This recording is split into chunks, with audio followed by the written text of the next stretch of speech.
Everyone, welcome back to our YouTube channel medical and nurses. आज की class हमारी ANM वालों के लिए है, जिनका भी अपकमिंग टाइम में एएनएम का एग्ज़ाम होने वाला है उनके लिए।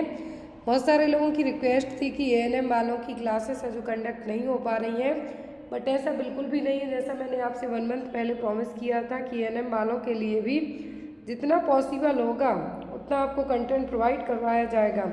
तो आज का जो पेपर है एएनएम वाले कैंडिडेट्स के साथ साथ जो भी लोग अदर स्टेट या फिर सीएचओ नर्सिंग के लिए तैयारी कर रहे हैं वो लोग भी इस क्लास को ज्वाइन कर सकते हैं। और मोस्ट इम्पॉर्टेंट थिंग, पूरा पेपर हिंदी इंग्लिश में रहेगा। आपको यहाँ पर पिंक कलर से आंसर्स मार्क किए जाएंगे। आंसर साथ में इस आंसर की में दिए हुए हैं, बट आपको उतने यदि प्रॉपर विजुअल नहीं होते तो आपको मार्क किए जाएंगे आंसर। ये रहा फर्स्ट क्वेश्चन आपके लिए। और जो लोग चैनल पर नए, प्लीज़ चैनल को सब्सक्राइब करके बेल आइकन बटन को प्रेस करें। कल के लिए बेस्ट ऑफ लक, जिनका भी कल एग्ज़ाम है ओएसएससी के लिए। आई होप आप सभी का पेपर बहुत ही अच्छा जाए, और जो भी आपके एग्ज़ाम देने वाले हैं आप, क्योंकि आपका आई थिंक ऑफलाइन पेपर होता है ओएसएससी का, क्योंकि लास्ट टाइम की तरह जितना मुझे याद है तो ऑफलाइन मोड में आपका ओएमआर आंसर भी एग्ज़ाम होगा। सभी के लिए बेस्ट ऑफ लक जिनका भी कल एग्ज़ाम है। तो यहाँ पर फर्स्ट क्वेश्चन है आपके लिए, heat regulating centre is located in. तो जो हीट रेगुलेटरी सेंटर है, ताप नियंत्रक केंद्र कहाँ पाया जाता है? ऑप्शन में थैलेमस में, हाइपोथैलेमस, मेडुला ऑब्लोंगेटा या फिर सेरिब्रम। तो बॉडी में आपका जो हीट रेगुलेटरी सिस्टम है वो कौन सा है? वो है आपका हाइपोथैलेमस। क्या है? हाइपोथैलेमस। मेडुला ऑब्लोंगेटा है जो रेस्पिरेटरी सेंटर को कंट्रोल करेगा। सेरिब्रम है जो आपके अदर जो सेंसरी या फिर हम ये कह सकते हैं कि जो अदर टाइप के फंक्शनिंग है उनको कंट्रोल करेगा। बट मोस्टली आपके एग्ज़ाम में या तो हार्ट रेट को कंट्रोल करने वाला, हीट को कंट्रोल करने वाला, या फिर हीट की जगह आपको थर्मो रेगुलेशन सेंटर भी पूछ सकते हैं, और वो क्या है? वो है hypothalamus. Next one is the smallest bone of human body. मानव शरीर की सबसे छोटी अस्थि है स्टेपिस, फेलेंजिस, मेटाकार्पल्स या फिर एक्सीफेस्टर्नम। तो एक्सीफेस्टर्नम तो जो पार्ट है एक तरीके से हम कहें, जो स्टर्नम है आपकी ब्रेस्ट बोन उसका। स्टेपिस कान में पाई जाने वाली सबसे छोटी हड्डी है ह्यूमन बॉडी की। सबसे स्मॉलेस्ट बोन पूछते हैं तो कौन सी? स्टेपिस। जो 3 ऑसिकल्स होते हैं, 3 पेयर ऑफ ऑसिकल्स होते हैं, ear ossicles, malleus, incus, stapes. तो जिनमें सबसे छोटी बोन है पूरी बॉडी की वो है स्टेपस। यदि ह्यूमन बॉडी की सबसे बड़ी बोन पूछें तब आपको क्या, लार्जेस्ट बोन पूछें तब आपको कहना है फीमर। क्या कहना है? फीमर। और यदि आपको यहाँ पर एग्ज़ाम में और भी आपको हो सकता मसल्स पूछें, कितनी मसल्स होती हैं, कितनी बोन्स होती हैं, तो एज एन एएनएम के पेपर में आपको ये चीज़ें आ सकती हैं। तो आप लोग एक बार इन सभी को क्लियर करके रखें।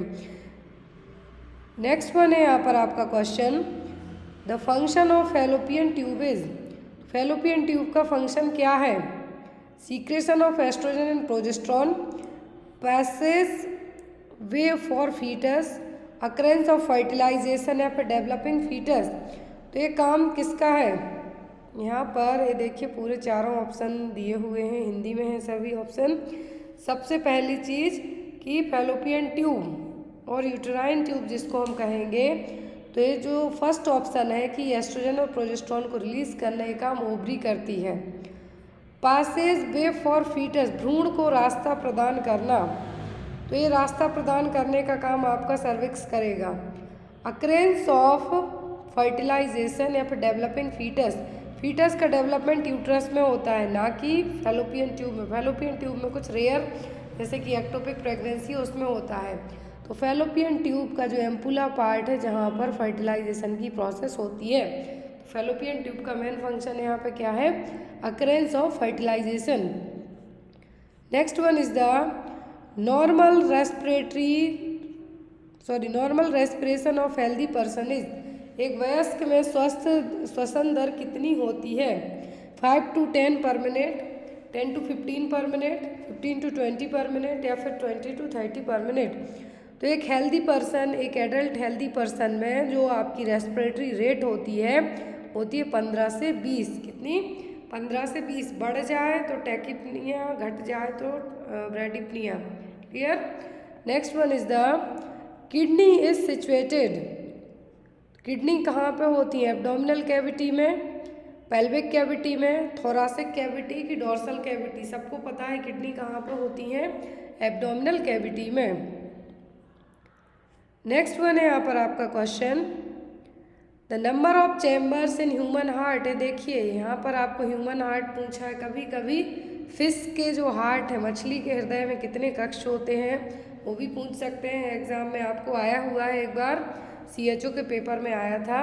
ऐसे ही यहाँ पर है कि मनुष्य के हृदय में टोटल 4 सबको पता है, right atrium, right ventricle, left atrium and left ventricle. तो यहाँ पर आपका आंसर क्या होगा? Option number first. Next one is the only artery which supplies deoxygenated blood. Paper बहुत ही ईजी आया हुआ है। यहाँ पे कहा है कि ऐसी आर्टरी जो डीऑक्सीजनेटेड ब्लड की सप्लाई करती है, pulmonary artery, hepatic artery, gastric या फिर रीनल आर्टरी। यदि आर्टरीज में पूछें, फीटल टाइम पे पूछें तो वो होती है अम्लाइकल आर्टरी जो कि डीऑक्सीजनेटेड ब्लड की सप्लाई करती है। और नॉर्मली पूछते हैं तो डीऑक्सीजनेटेड ब्लड की सप्लाई करती है वो होती है पल्मोनरी आर्टरी। कौन सी? Pulmonary artery. Next one is the to diagnose meningitis which type of sample is collected. तो मेनिंजाइटिस क्या है? सबसे पहले तो आपको ये पता होना चाहिए, फिर आप बताएंगे कि कौन सा सैंपल कलेक्ट करेंगे डायग्नोज करने के लिए। तो मेनिंजाइटिस में, आई होप आपको प्रॉपर विजिबल हो रहा हो इतना। तो मेनिंजाइटिस में क्या किया जाता है, मेनिंजाइटिस है क्या, जो आपकी ब्रेन और स्पाइनल कॉर्ड की कवरिंग लेयर है उसको हम कहते हैं मेनिंग्स। यदि उसी मेनिंग्स में इन्फेक्शन, इन्फ्लामेशन हो जाए तो हम उसको कहेंगे मेनिंजाइटिस। इसके 3 क्लासिकल साइन होते हैं। एक होता है Brudzinski Kernig sign, nuchal rigidity and then last one is the fever. तो इसको आइडेंटिफाई आप कैसे करेंगे?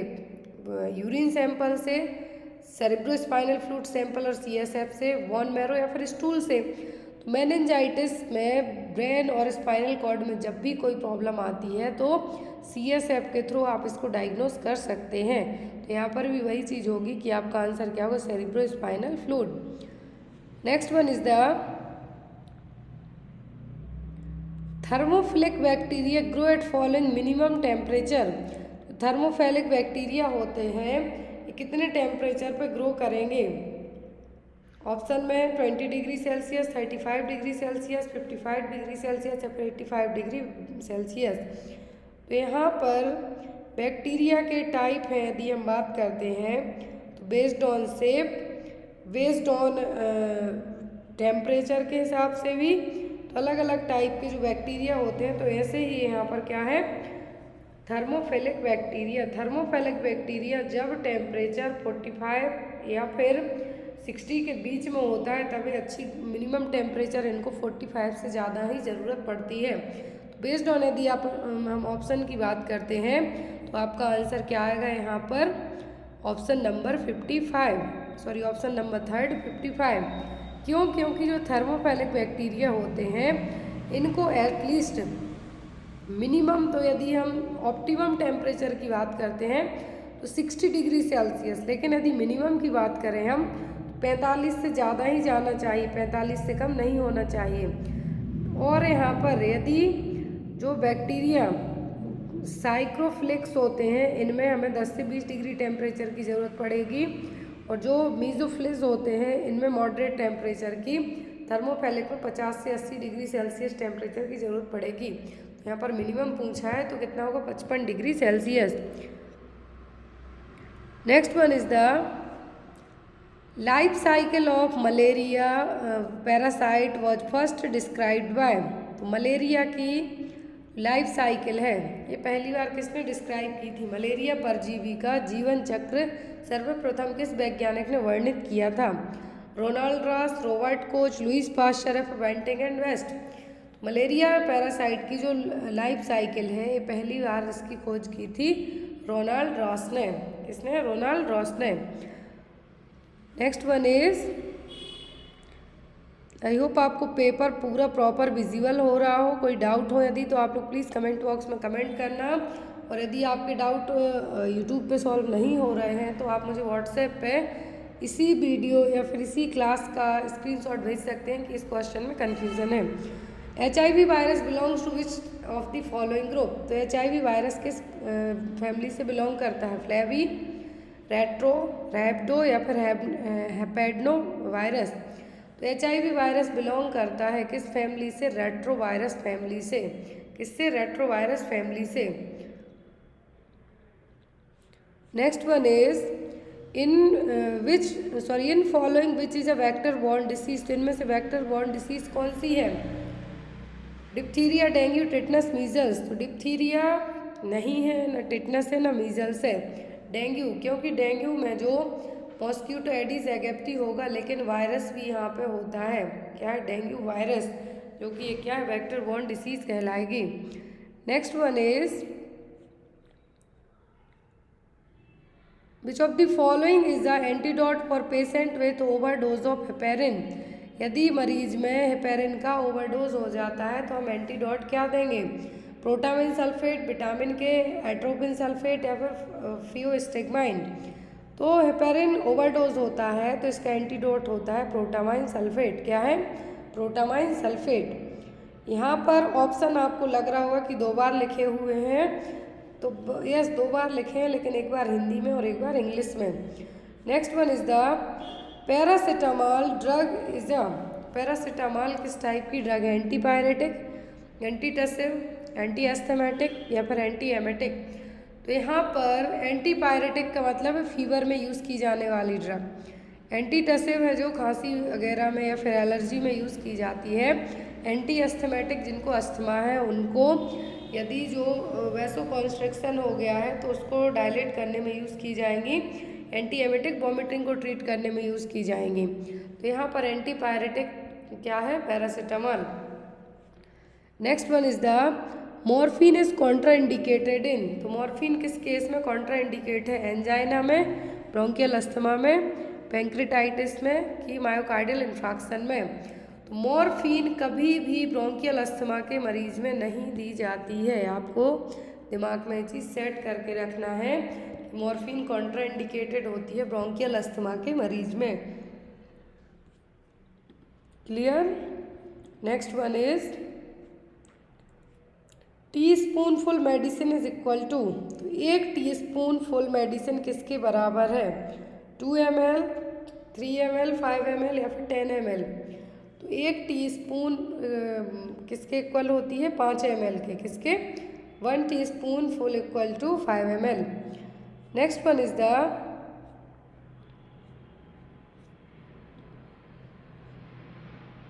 आई होप आपको पूरा दिख रहा हो। Next one is which of the following medicine is useful for reducing raised intracranial pressure. सबको पता है कि यदि इंट्राक्रैनियल प्रेशर बढ़ा हुआ है कौन सी मेडिसिन हम देंगे? तो मैनिटॉल है ऑप्शन में, फेनिटॉइन है, डाइज़ेपाम है, नाइट्रोग्लिसरीन है। तो मैनिटॉल ड्रग ऑफ चॉइस है जो कि यदि ICP बढ़ा हुआ है तो उसको ट्रीट करने के लिए यूज़ की जाती है। Next one is analgesics are given.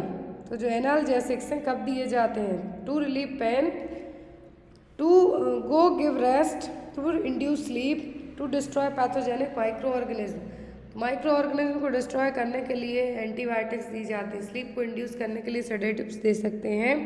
Rest के लिए आप मेडिसिन नहीं देंगे, जाके सीधा रेस्ट कीजिए।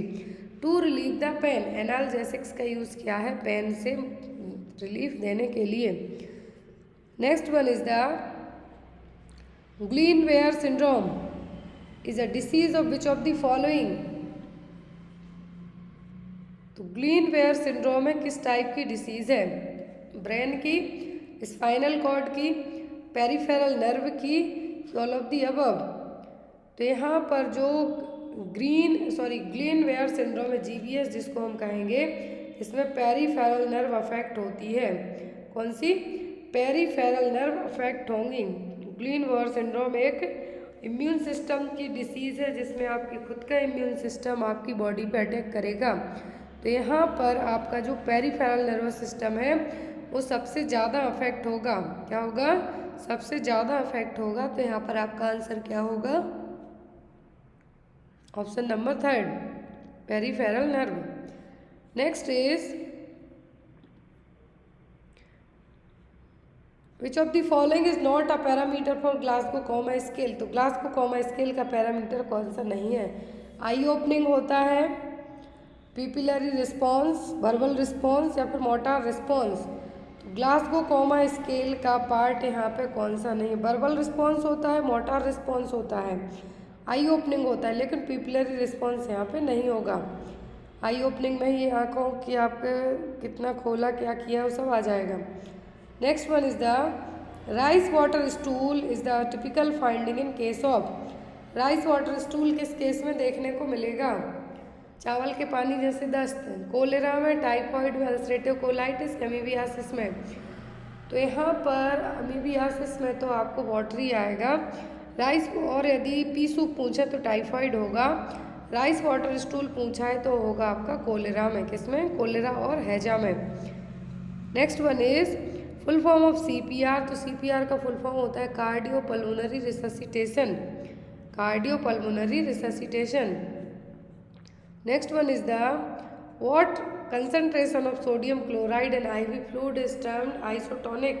तो आइसोटोनिक फ्लूइड में NaCl कितना होगा? तो NaCl होगा 0.90%। कितना? 0.90%। Next one is a major priority of nursing care of child suspect having meningitis. तो यदि बच्चे को मेनिंजाइटिस है तो आप क्या करेंगे? एक बच्चा जिसे मेनिंजाइटिस होने की संभावना है उसके लिए मेजर प्रायोरिटी क्या होगी नर्सिंग केयर की? टेम्परेचर चेक करके कोल्ड स्पंजिंग देना, isolate the child immediately, administer the antibiotic as soon as it is ordered, या फिर restrain the child to prevent the accident. तो मेनिंजाइटिस यदि किसी बच्चे को, तो आपकी फर्स्ट प्रायोरिटी होगी बच्चे को तुरंत आइसोलेट करना। क्या है? Isolate the child immediately. Next one is the child's apical pulse is always checked before administering digoxin. The drug is not given if the pulse rate is. देखिए कितना इजी क्वेश्चन है। एपिकल पल्स चेक किया आपने digoxin देने के पहले, तो drug आप कब नहीं देंगे? जब पल्स रेट कितनी होगी? Below 90 to 110 beat per minute, above 90 to 110 beat per minute, less than 60 beat per minute, या फिर more than 150 beat per minute. सबको पता है डिगॉक्सिन जब भी पल्स रेट 60 से कम हो तब नहीं दी जाती, अदरवाइज और कम करके मरीज को सीधा ऊपर पहुंचा देगी। 60 बीट पर मिनट से कम हो तब डिगॉक्सिन विथहेल्ड की जाती है या फिर नहीं दी जाती है।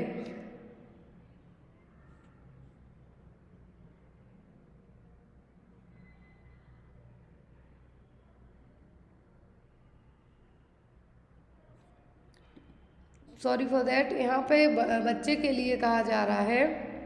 तो बच्चे की यदि बात करते हैं हम तो बच्चे में 90 से 110 रहेगा। क्यों? क्योंकि बच्चे की जो पल्स रेट होती है, यदि यहाँ पर बच्चे की बात की जा रही है तो बच्चे की pulse rate as compare to adult से क्या होती है? हमेशा ज़्यादा होती है। यदि एडल्ट में पूछते हैं तो 60 बीट से कम है तो हम नहीं देंगे, लेकिन यहाँ पे बच्चे में पूछा जा रहा है तब वो होगा 90 से 110 बीट पर मिनट से नीचे है यदि, तब हम क्या है जो डिगॉक्सिन नहीं देंगे। Next one is during the oedematous phase of nephrotic syndrome an important nursing intervention is to. तो यहाँ पर नेफ्रोटिक सिंड्रोम की एडिमेटस फेज में आप क्या करेंगे? Provide meticulous skin care, encourage fluid intake, encourage moderate activity, weigh the child every alternate day. तो oedematous phase में आप मरीज को मेटिकुलेसिस स्किन केयर देंगे। क्या है यहाँ पे? मेटिकुलेसिस स्किन केयर। जो मेटिकुलोसिस स्किन केयर है यहाँ पर आपको पर्सन के लिए एक तरीके से हमें कहेंगे कि ग्रेट अच्छे तरीके से केयर करेंगे ताकि उसको फील ना हो कि उसकी जो एडिमेटस फेज के कारण उसकी बॉडी स्किन है जो अजीब टाइप की दिख रही है, इसलिए provide meticulous skin care. Next one is initial nursing assessment of a infant suffering with acute diarrhoea and dehydration reveals. तो इनिशियल नर्सिंग इंटरवेंशन है, यदि बच्चे को एक्यूट डायरियल और डिहाइड्रेशन है तो क्या करेंगे? स्किन टर्गर देखेंगे, लो हेमेटोक्रिट वैल्यू होगी, फोंटेनेल बल्स रहेंगे या फिर वेट गेन होगा। तो एक्यूट डायरिया और डिहाइड्रेशन में बच्चे में क्या देखने को मिलेगा, स्किन टर्गर। क्या होगा, स्किन टर्गर से आपको पता चलेगा कि बच्चे को एक्यूट डायरिया हुआ है। फोंटेनेल बल्स होंगे जब क्रॉनिक डायरिया रहे, यदि बहुत बार लूज मोशन हो रहे हो तब। Next one is the most likely side effect of external radiation to the neck for cancer of larynx. तो साइड इफेक्ट क्या होगा एक्सटर्नल रेडिएशन के लिए, कॉन्स्टिपेशन, डिस्निया, सोर थ्रोट या फिर डायरिया। तो यदि लैरिंग्स के कैंसर के लिए एक्सटर्नल रेडिएशन के कारण साइड इफेक्ट की बात की जा रही है तो वो होगा सोर थ्रोट। क्या होगा, सोर थ्रोट, क्योंकि लैरिंग्स के कैंसर की बात हो रही है, आपके वोकल कॉर्ड के कैंसर की बात हो रही है। तो यहाँ पर जो साइड इफेक्ट होगा एक्सटर्नल रेडिएशन के कारण क्या होगा, sore throat. Next one is the when the respiratory rate of a 12-month-old child is 35 beats per minute, the most appropriate nursing action is। तो यहाँ पर यदि 12 महीने के बच्चे की जो रेस्पिरेटरी रेट है 35 बीट पर मिनट हो रही है, तो आप क्या करेंगे, डॉक्टर को सूचित करेंगे, ऑक्सीजन देंगे, 15 मिनट में दोबारा से रेस्पिरेटरी रेट चेक करेंगे कि डॉक्यूमेंट द फाइंडिंग। ऐसे केस में आप डॉक्यूमेंट है जो रेडी करके रखेंगे, फाइंडिंग ऑफ डॉक्यूमेंट।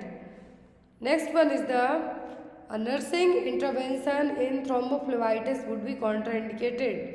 थ्रोम्बोफ्लेबाइटिस के मरीज में आप क्या नहीं करेंगे, maintaining strict bed rest, turning the patient from side to side, applying warm packs to the affected leg, massaging the affected leg. यहाँ पर आपको क्या चीज़ें कॉन्ट्राइंडिकेट करनी है, तो आपको स्ट्रिक्ट बेड रेस्ट के लिए कॉन्ट्राइंडिकेट करना है, maintaining strict bed rest thrombophlebitis के मरीज में।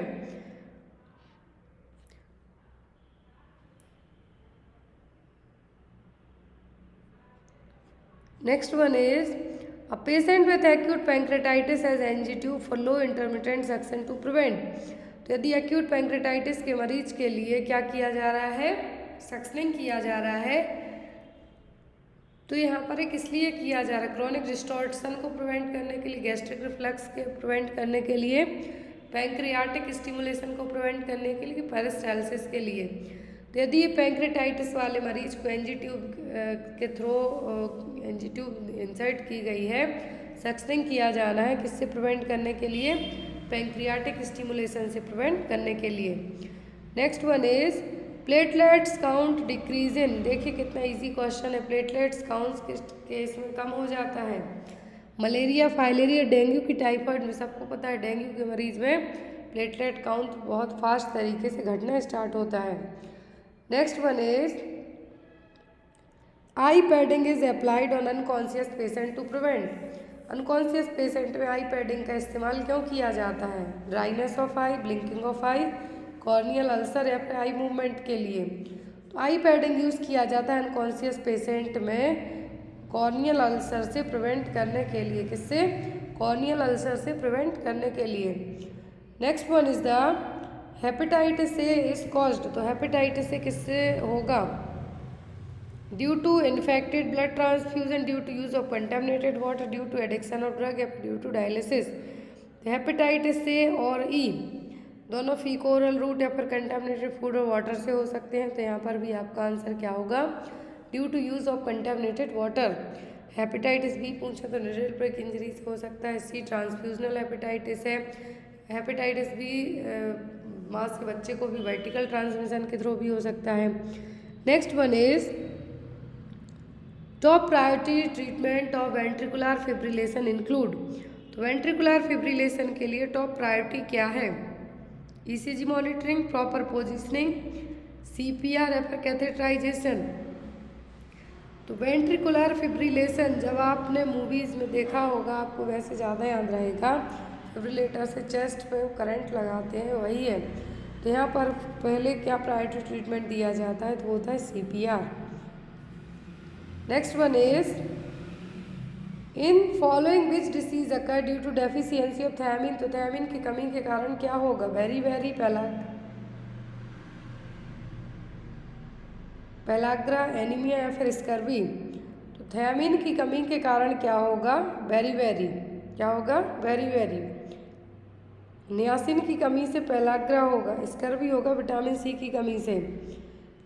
Next one is to prevent legal implication what should be done by nurse during pre operative period. Legal implication से निपटने के लिए या फिर प्रिवेंट करने के लिए प्री ऑपरेटिव पीरियड में क्या करना चाहिए? Provide psychological support, obtain return consent, provide comprehensive nursing care, explain the patient and his relative और पोस्ट ऑपरेटिव कॉम्प्लिकेशन। हमेशा किसी भी सर्जरी के पहले एक फॉर्म पे साइन करवाया जाता है कि मरीज को यदि इस ऑपरेशन के दौरान कुछ होता है तो उसके लिए डॉक्टर, नर्सेस या फिर हॉस्पिटल जिम्मेदार नहीं होगा।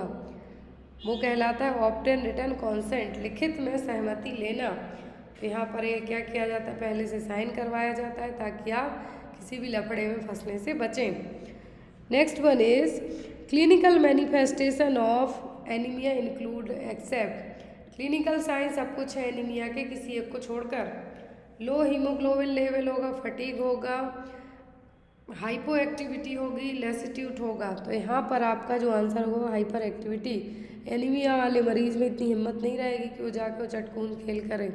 बाकी यहाँ पर हाइपो एक्टिविटी, डल होगा, लेथार्जिक होगा, लो हीमोग्लोबिन लेवल होगा, थकावट होगी, सब होगा, लेकिन हाइपर एक्टिव नहीं होगा।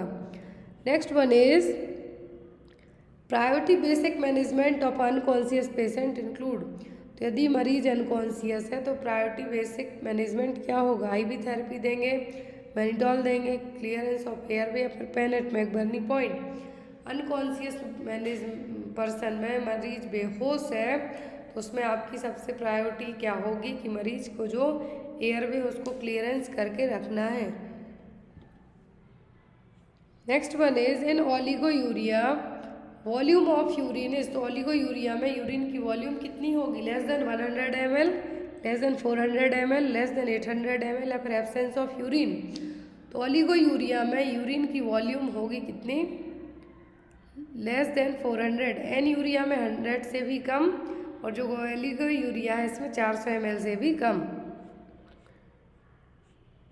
Next one is management of cardiac arrest include all except. सब कुछ करेंगे कार्डियक अरेस्ट में किसी एक को छोड़कर। Massive IV infusion, O2 therapy, clearance of airway या फिर कार्डियक कंप्रेशन, सब कुछ करना है आपको। मैसिवली फास्ट तरीके से आईवी इन्फ्यूज़ नहीं करना है, नहीं तो मरीज सीधा चला जाएगा कहाँ? ऊपर।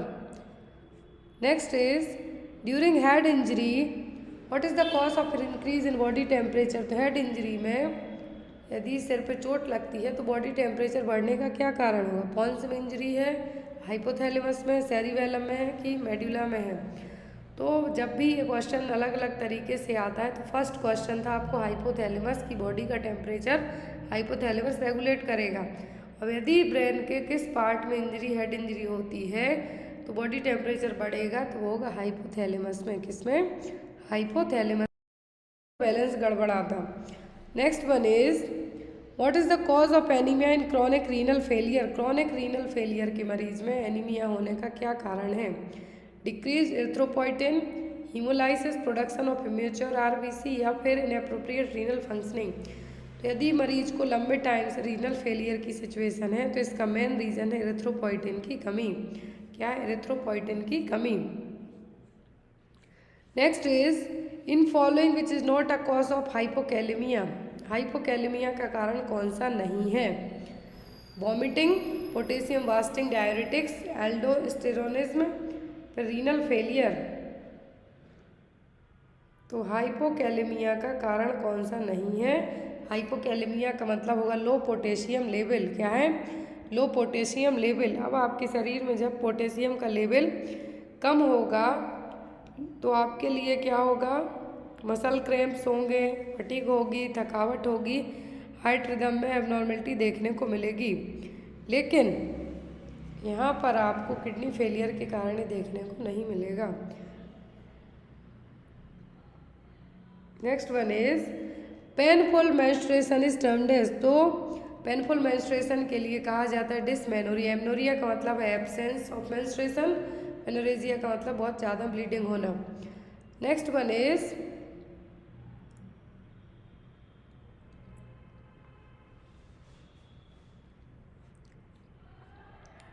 Next is in following which is not a sexually transmitted disease, तो इनमें से सेक्सुअली ट्रांसमिटेड डिसीज कौन सी नहीं है? कैनक्रोइड, सिफिलिस, फाइब्रॉइड यूट्रस या फिर एड्स। आपको पता है सिफिलिस होगा, एड्स होगा, गोनोरिया होगा, जो यहाँ पर एक ऑप्शन और है कैनक्रोइड। क्या है? कैनक्रोइड। तो ये भी एक सेक्सुअली ट्रांसमिटेड डिसीज़ है जो कि HIV के साथ में होने वाली डिसीज़ है। यहाँ पर ये जो डिसीज़ है कैनक्रोइड डिसीज़, ये भी एक बैक्टीरियल इन्फेक्शन है। बैक्टीरियल हीमोफिलस डक्टरे नाम के बैक्टीरिया से होगी। क्या है? हीमोफिलस डक्टरे नाम के बैक्टीरिया से होगी कैनक्रोइड, लेकिन fibroid uterus sexually transmitted disease नहीं है। Next is the fault in male that में कॉज इनफर्टिलिटी इंक्लूड। तो मेल में यहाँ पे कहा है कि कौन से कॉज है जिसके कारण इनफर्टिलिटी होगी, वांछपन होगा। मम्स ऑर्काइटिस, यस मम्स का एक ऐसा कॉम्प्लिकेशन है जिसके कारण ऑर्चाइटिस की सिचुएशन डेवलप होती है, वृषण का संक्रमण। राइज स्क्रोटल टेम्परेचर ये भी हो सकता है, अनडिसेंडेंट टेस्टिस भी हो सकता है। तो यहाँ पर आपका आंसर होगा ऑल ऑफ दी अबव। सभी रीजन हो सकते हैं किसके? मेल इनफर्टिलिटी के। Next is secretion from mother's breast following delivery is called. Mother के ब्रेस्ट से डिलीवरी के बाद जो निकलता है वो क्या है? वो कहलाता है कोलेस्ट्रम। क्या है? कोलेस्ट्रम। ल्यूकोरिया वाइट डिस्चार्ज है, वजाइना के थ्रू होगा। रोचिया आफ्टर डिलीवरी के बाद जो ब्लीडिंग होती है उसको टर्म दिया गया है। Next is during which stage of labour placenta is delivered. Placenta किस स्टेज में डिलीवर होगा? First, second, third, fourth. First stage में सर्विक्स डायलेट होगी, दूसरे में बेबी बाहर आएगा, तीसरे में प्लेसेंटा डिलीवर होगा, चौथे में ऑब्जर्वेशन करेंगे। तो आपका आंसर क्या होगा यहाँ पर? Stage number third. Next is pap smear is used for screening of which of the following. तो पैप स्मीयर किसकी स्क्रीनिंग के लिए यूज किया जाता है? Ovarian cancer, endometrial cancer, cervical cancer या फिर breast cancer. Pap smear use किया जाता है सर्वाइकल कैंसर की स्क्रीनिंग के लिए। Next one is which abdominal grip is use to assess the descent of head in a pregnant women. Head की condition पता करने के लिए प्रेग्नेंट वुमेन में कौन सी ग्रिप यूज की जाती है? फंडल, लेटरल, पेल्विक 1 या फिर पेल्विक 2। तो जो ग्रिप अपनाई जाती है वो होती है पेल्विक ग्रिप 2। ये ग्रिप्स हमने कई बार पढ़ी हैं, pelvic grip first, pelvic grip second, Leopold manoeuvre, सब क्या है? ग्रिप है, अलग अलग तरीके से यूज़ की जाती हैं। तो बेबी के हेड को सही तरीके से असेस करने के लिए ग्रिप अपनाई जाएगी, वो भी pelvic grip second. Next one is movement of the baby that is felt by the mother it's known as. तो जो मूवमेंट माँ को फील हो रहा है अपने बच्चे की यूट्रस में क्या कहलाएंगे? लाइटनिंग, एंगेजमेंट, क्विकनिंग की डेवलपमेंट। तो ये कहलाएंगे क्विकनिंग। क्या कहलाएंगे? क्विकनिंग, जो कि फर्स्ट फीटल मूवमेंट कहलाएंगे। माँ को 20 वीक की प्रेगनेंसी ये फील होने लगेंगे। Next one is bed rest is essential in pre eclampsia since it. Pre eclampsia के मरीज में बेड रेस्ट की ज़रूरत होती है, क्यों? एक्लेम्सिया को प्रिवेंट करने के लिए mobilize tissue fluid thereby lowering blood pressure, improve blood circulation and decrease the edema. Bed rest इसलिए कहा जाता है प्री एक्लेम्सिया के मरीज को ताकि आप उसमें ब्लड सर्कुलेशन को इम्प्रूव करके एडिमा को कम कर सकें। Option number third. Next one is about 25% of maternal death are due to. 25% death हैं जो फीमेल की किसके कारण होती हैं? इन्फेक्शन के, ऑब्स्टेट्रिकल हेमरेज या फिर अनसेफ अबॉर्शन या फिर एक्लेम्सिया के। तो यहाँ पर 25% मैटरनल डेथ का मेन रीज़न होता है हेमरेज और ब्लीडिंग। ऑब्स्टेट्रिकल हेमरेज डिलीवरी के टाइम पे, डिलीवरी के बाद या फिर ड्यूरिंग द डिलीवरी किसी भी तरीके से ब्लीडिंग होती है तो वो किस में कंसिडर की जाएगी? ऑब्स्टेट्रिक हेमरेज में। Next is bleeding after 24 hour of delivery is considered as postpartum haemorrhage. Postpartum haemorrhage कब कंसिडर किया जाएगा? यदि 24 घंटे के बाद ब्लीडिंग हुई है तब। When blood loss more than 500 ml, 700, 100 या 200। बहुत ईजी क्वेश्चन है। जब ब्लड लॉस 500 ml से ज़्यादा हो जाता है पोस्टपार्टम हेमरेज, तब उसको क्या कहेंगे? पोस्टपार्टम हेमरेज, ब्लड का लॉस हो रहा है 500 ml से भी ज़्यादा। Next is in following which is the highest diameter of pelvis. Pelvis का सबसे हाईएस्ट डायमीटर कौन सा, एंटीरियर, पोस्टीरियर, लेटरल या फिर ऑब्लिक या फिर ऑल आर इक्वल। तो ये क्वेश्चन भी आपको पढ़ाया जा चुका है कई बार। पेल्विक का सबसे हाईएस्ट डायमीटर होता है anterior posterior diameter. Next is total weight gain during pregnancy is about. तो प्रेगनेंसी में टोटल कितना वेट बढ़ना चाहिए, 6 किलो, 8 किलो, 11 किलो, 14 किलोग्राम। तो एक नॉर्मल हेल्दी प्रेगनेंसी में एटलीस्ट 11 kg वेट तो गेन होना ही चाहिए। Next one is in following which vaccine is given to pregnant lady. तो कौन सी वैक्सीन प्रेग्नेंट लेडी को दी जाएगी, मीजल्स, बीसीजी, टिटनस या फिर डीपीटी। तो जो वैक्सीन प्रेग्नेंट लेडी को दी जाती है वो दी जाती है टिटनस वैक्सीन। एक दी जाती है as soon as pregnancy confirm हो गई हो, दूसरी 1 महीने के गैप के बाद हम दे सकते हैं। Next is primary feature of cervical cancer include. तो सर्वाइकल कैंसर का प्राइमरी फीचर कौन सा है, पॉलीयूरिया, इरेगुलर मेंस्ट्रुएशन, एनोरेक्सिया, फिर हेडेक। सर्वाइकल कैंसर का जो प्राइमरी फीचर होगा वो होगा इरेगुलर मेंस्ट्रुएशन। क्या है, पीरियड्स का इरेगुलर आना। पॉलीयूरिया तो डीएम के लिए है।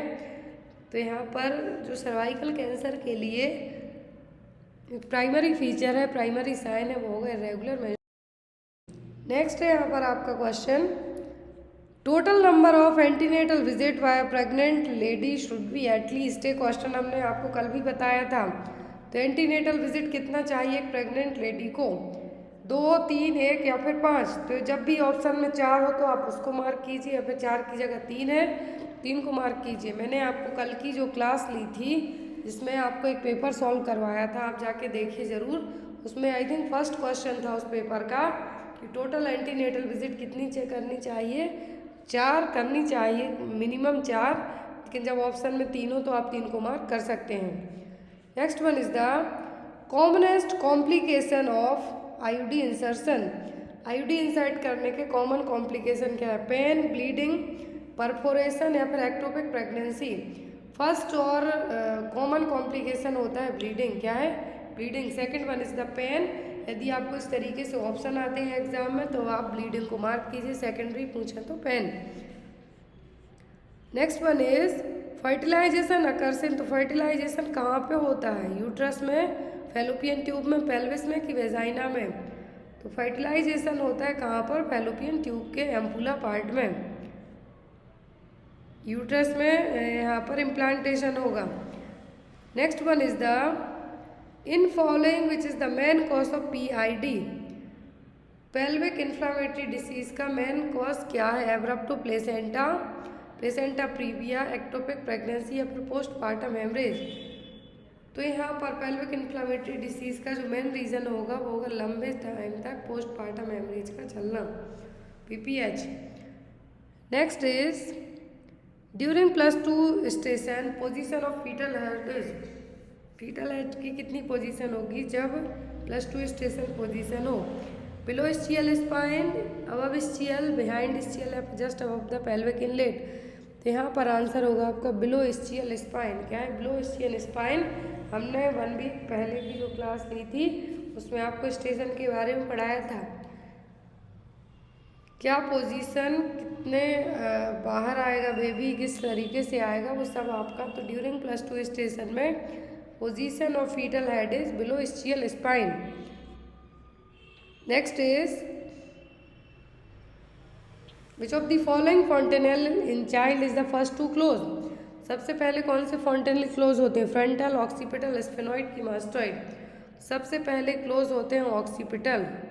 कौन से, ऑक्सीपिटल। फिर होते हैं यहाँ पर फ्रंटल या फिर पोस्ट एंटीरियर जिसको हम कहेंगे। कब होते हैं, ये होते हैं जनरली 18 महीने की एज में। और जो यहाँ पर सबसे पहले क्लोज होने वाले हैं कुछ हफ्तों में ही क्लोज हो जाते हैं, तो occipital fontanelle. Next one is to calculate the dose of medicine for a child which of the following formula is used. तो बच्चों में ड्रग डोज कैलकुलेट करने के लिए कौन सा फार्मूला अपनाया, यंग अपनाया जाता है, क्लार्क होता है, फ्राइट्स होता है, सभी फार्मूले अपनाए जाते हैं। तो यहाँ पर आप आंसर भी क्या देंगे, सब कुछ, all of the above. Next is in premature labour which of the following medicine is useful for the newborn. Premature labour में कौन सी मेडिसिन देंगे जो कि न्यूबॉर्न के लिए हेल्पफुल होगी? Magnesium sulphate, oxytocin, dexamethasone, testosterone. Premature labour पे आते हैं तो जो मेडिसिन देंगे हम न्यूबॉर्न बेबी के लिए हेल्पफुल होगी वो होगी डेक्सामेथासोन। कौन सी? डेक्सामेथासोन। बेबी के लंग्स को मैच्योर करने में हेल्प करेगी। क्या होगी? Dexamethasone. Next one is a promising treatment for some children suffering from thalassaemia is. Thalassaemia के लिए एक परमानेंट ट्रीटमेंट क्या होगा? परमानेंट तो नहीं हम कहेंगे, प्रोमिसिंग ही कहेंगे। Bone marrow transplantation, chemotherapeutic agent, radiation therapy या फिर स्टेरॉयडल थेरेपी। तो यदि किसी बच्चे को थैलेसीमिया है, उस थैलेसीमिया के मरीज में केयर आप कैसे करेंगे, कैसे ट्रीट करने की कोशिश करेंगे? बोन मैरो ट्रांसप्लांट करके। Next one is a child is diagnosed with bacterial conjunctivitis, a nurse educate the mother to do all except. यदि बच्चे को बैक्टीरियल कंजक्टिवाइटिस हुआ है तो एज अ नर्स आप मदर को सब चीज़ें बताएंगे किसी एक को छोड़कर। Wash hands frequently, clean eyes as prescribed, share towel and wash cloth, give eye drops and prescribe. Wash hands frequently ताकि कंटामिनेशन से आप प्रिवेंट कर सकें। आइस को एज एन जो प्रिस्क्राइब किया वैसे धुलें। गिव आई ड्रॉप्स जो दी गई हैं, कभी भी अपनी टॉवल और जो क्लॉथ्स है जो नहीं शेयर करना है। तो यहाँ पर भी ऑप्शन में वही, क्वेश्चन में वही है कि एक्सेप्ट करके क्वेश्चन है क्या नहीं करना है यदि किसी बच्चे को बैक्टीरियल कंजक्टिवाइटिस हुआ है तो ऐसे केस में आपको share towel and wash the cloth. Next one is the Apgar score is done to appraise the infant for. तो अपगार स्कोर में क्या चीज़ें चेक की जाएंगी? Birth defect, respiratory effect, RH sensitization या फिर इमोशनल स्टेबिलिटी। अपगार स्कोरिंग 2 बार की जाती है, एक बार जब बेबी डिलीवर होता है तब, दूसरी बार 5 मिनट के बाद। तो यहाँ पर अपगार स्कोर में रेस्पिरेटरी इफेक्ट चेक किए जाएंगे, ना कि रेस्पिरेटरी इफेक्ट चेक किए जाएंगे, ना कि RH सेंसिटाइजेशन, इमोशनल सेंसिटिविटी या फिर birth defect. Next one is Wilms tumour is a tumour of the. Wilms tumour कहाँ का ट्यूमर है? बच्चों में होने वाला कॉमन किडनी ट्यूमर है। Next is normal birth weight is. तो नॉर्मली बच्चे का वजन कितना होता है? जन्म के समय एक शिशु सामान्य वजन कितने होगा? 2.5 to 3 kg, 2 to 2.5 kg, 3 to 3.5 kg, 2.2 to 2.7 kg। तो इंडियन हेल्दी बेबी का जन्म के समय वजन होता है 2.5 किलो से 3 किलो तक, 2.5 to 3 kg। ये वजन 5 से 6 महीने में डबल हो जाएगा और 1 साल में पूरा ट्रिपल हो जाएगा। Next is what is the criteria of LBW। Low birth weight babies का क्राइटेरिया क्या है? Birth weight below 2 kg, 2 kilo से कम वजन, 2.5 किलो से कम वजन, 3 किलो से कम वजन या फिर 2.7 kg से कम वजन। बेबीज, अभी हमने इसके पहले क्वेश्चन में पढ़ा कि इंडियन बेबीज का वजन कितना होता है? 2.5 kg से 3 kg तक। लो बर्थ वेट बेबीज ऐसे बच्चे होते हैं जिनका वजन 2.5 kg से भी कम हो। तो here is the right answer is option number B. Birth weight is less than 2.5 kg या फिर 2.5 किलो से कम वजन का बच्चा हो उसको कहेंगे low birth weight babies. Next one is the at which age a child can start to brush his teeth. किस उम्र में बच्चे दांत साफ करना स्टार्ट कर देते, ब्रश करना स्टार्ट करते? 2 साल में, 3 साल, 4 साल की 20 महीने में? तो बच्चे जनरली 3 साल में। कब? जब 3 साल के होते हैं तब जब अपने दांतों को ब्रश करना स्टार्ट कर देते हैं। 2 में तो ज़बरदस्ती करना पड़ेगा, बट बच्चा 3 साल की एज में प्रॉपर ब्रश करना सीख जाएगा। Next one is while talking temperature from rectal routine in children thermometer should be inserted about. तो यदि रेक्टल टेम्परेचर ले रहे हैं तो कितना थर्मामीटर इंसर्ट करेंगे? 0.5 इंच, 1 इंच, 1.5 इंच या फिर 2 इंच। तो यदि रेक्टल टेम्परेचर लेते हैं आप तब आप थर्मामीटर को कितना इंसर्ट करेंगे? 1 inch. Next is MMR vaccine is given by. तो MMR वैक्सीन किस रूट से दी जाती है? इंट्रामस्कुलर, सबक्यूटेनियस, इंट्रावीनस या फिर इंट्राडर्मल।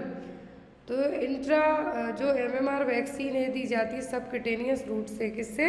सबक्यूटेनियस रूट से पेंटावैलेंट IM दी जाती है, BCG इंट्राडर्मल दी जाती है। Next is deficiency of vitamin D in children में कॉज। तो यदि बच्चों में विटामिन डी की कमी होती है तब क्या होगा? ऑस्टियोमलेशिया होगा, रिकेट्स होगा, पेलाग्रा होगा कि वेरी वेरी होगी? तो बच्चों में जब विटामिन डी की कमी होती है तब बच्चों को होगा रिकेट्स। बड़ों में पूछें तो ऑस्टियोमलेशिया, पेलाग्रा, नियासिन से, वेरी वेरी B1 की कमी से। Next is in children which disease occur due to protein deficiency. तो कौन सी डिसीज है जो प्रोटीन की कमी से होगी? मरासमस, क्वासियोरकर, बेरी बेरी की स्कर्वी? प्रोटीन की कमी से होगा क्वासियोरकर, एनर्जी की कमी से होगा मरासमस, प्रोटीन की कमी से होगा kwashiorkor. Next one is after birth of the baby breast feeding should be started. तो बेबी के जन्म के कितने टाइम के बाद ब्रेस्ट फीडिंग करवाना चाहिए? 2 घंटे के अंदर, आधे घंटे के अंदर, दूसरे दिन या फिर आफ्टर वीक? तो यदि ब्रेस्ट फीडिंग की बात हो रही है आफ्टर बर्थ तो बेबी को विदिन ½ आवर या फिर 0.5 आवर के अंदर फीड करवाना है, मतलब कि आधे घंटे के अंदर, 30 मिनट के अंदर। Next one is the when physiological jaundice appear in newborn baby. Newborn baby में फिजियोलॉजिकल जॉइंटिस कब देखने को मिलेगा? At the birth, on second week, on second day या फिर ऑन फर्स्ट वीक? तो यहाँ पर फिजियोलॉजिकल एक होता है पैथोलॉजिकल, मतलब अंदर से ही कुछ प्रॉब्लम है। फिजियोलॉजिकल जॉइंटिस देखने को मिलेगा कब? दूसरे दिन, on second day. Next is in following which is not are preventive measures for tetanus न्यूनेट्रम।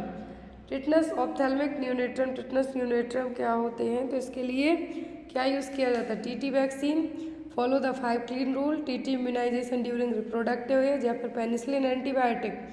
Ophthalmic न्यूनेट्रम और टिटनस न्यूनेट्रम को बच्चे में प्रिवेंट करने के लिए WHO की 5 क्लीन प्रैक्टिस अपनाई जाती हैं। जहाँ डिलीवरी हो रही है वो एरिया सेफ हो, जो डिलीवरी कर रहा है उसके यहाँ सेफ हो, जो इंस्ट्रूमेंट यूज़ किए जा रहे हैं वो सेफ हो, clean cord, clean cord clamping.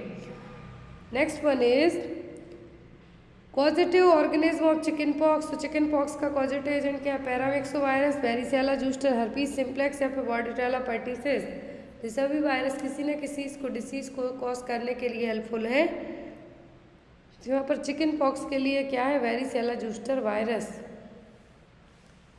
Next is in a patient of fever fastigium is term when given to with of the following period.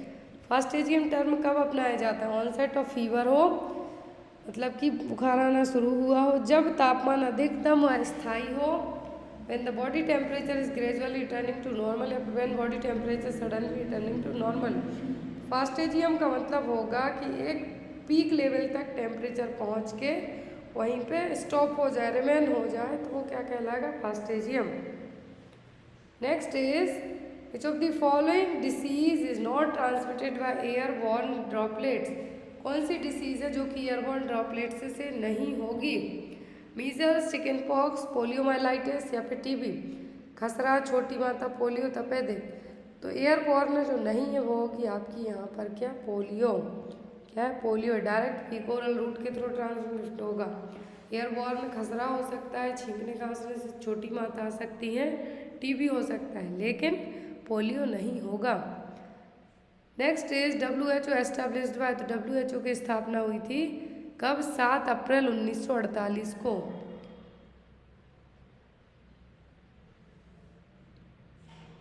Next one is the what is the full form of UNDP। तो UNDP का full form United Nation Development Programme. क्या? United Nation Development Programme. Next is typhoid fever is the. तो typhoid किस तरीके का बुखार है? Bacterial, skin, parasitic या फिर वायरल? टाइफाइड है एक बैक्टीरियल डिसीज जो कि साल्मोनेला टाइफी नाम के बैक्टीरिया से डेवलप होती है। Next is polio vaccine is prepared from. Polio vaccine किससे बनी होती हैं? लाइव एटेन्यूएट ऑर्गेनिज्म से, किल्ड ऑर्गेनिज्म और टॉक्सॉइड या फिर एरोबिक बैक्टीरिया। तो जो पोलियो वैक्सीन होती हैं बनी हुई हैं लाइव अटेन्यूएटेड ऑर्गेनिज्म से। Next is the full form of abbreviation ICD। ICD का फुल फॉर्म है इंटीग्रेटेड चाइल्ड डेवलपमेंट सर्विसेज।